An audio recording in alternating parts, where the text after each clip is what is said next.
open to talks with the young people of Kenya. Now, you're talking about an amorphous, structureless group. All these things you're saying, and even the austerity measures that he's proposing, fight against corruption that needs to be revived, all these things need some sort of conversation or dialogue.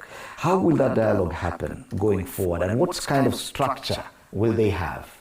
I think, Fred, the government has just failed itself on its responsibility.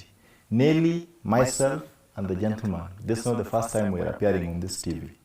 Nelly and myself, we are people who lead leaders in various capacities. So we are connected with young people in various capacities. Actually, whenever we are coming for these talk shows, we share posters in WhatsApp groups and everywhere.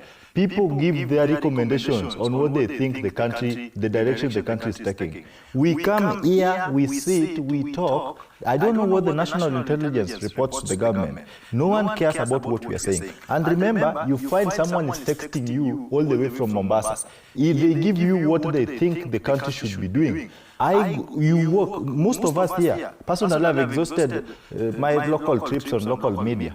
Until during the protest, I went to Al Jazeera because I've gone to virtually all TV stations in this country. What have I been doing all this time? Speaking through people's issues to the government. The government doesn't listen. So you're asking how we are going to engage. Number one, it should be very clear. We don't have a leader. No one is calling himself or herself the Gen Z's leader because no one was paying anyone to do anything. This was a patriotic move by the people.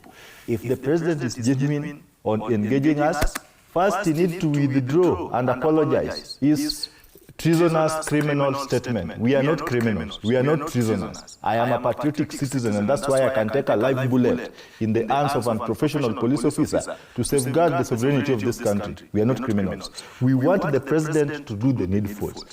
He purports to have withdrawn the finance bill, which constitutionally is an alien in parliamentary matters. He cannot purport to withdraw a finance bill. He can only recommend and attach his memorandum to the National Assembly because the mover of the motion under Article 115 is the only person who can withdraw the bill. The president can only reject or assent. Within 14 days upon rejection, the bill is transferred back to Parliament for reconsideration in light of the presidential recommendation. He sent a memo back to Parliament. Yes, but he cannot proposing removal of all the clauses. He cannot withdraw in his capacity. That was an overstatement. We are a very informed Gen Zs. Mr. Gachagua put it clearly that they need to engage the elite Gen Zs. I've told you we've read the Constitution since we were in class 6, so we don't need to go to the law school to understand basic provisions of the Constitution. So going forward, he wants to engage us. On what platform? I am not a self-interest individual.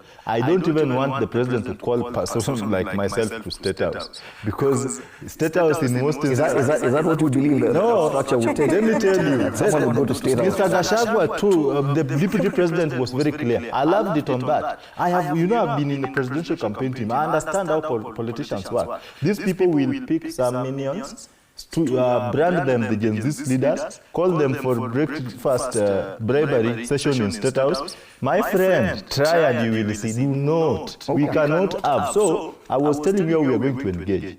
The president needs to listen to what we are saying here now. He should say it. The president needs to engage the youth per segment. We need to have a structured conversation because when a deputy president stands before the media and says, you as Gen Zs, you need to elect one of yourself or nominate one of yourself to represent us. How will that happen? How will this happen? These are people who are interacting on X, Facebook. They are not, some of the Gen Zs, actually, the protesters, the real protesters, some of them were not even on Facebook. They're not on WhatsApp. They're not on Twitter or on X. They are just Kenyans who are fed up with impunity. How do you want to include this section? Let us dissent these things even to the ward level, even to the constituency level. Have a national dialogue. Because when we start hearing State House stories, it is the nature and structure of that national dialogue between the president and the younger people of this country that I'm wondering what form it will take. And this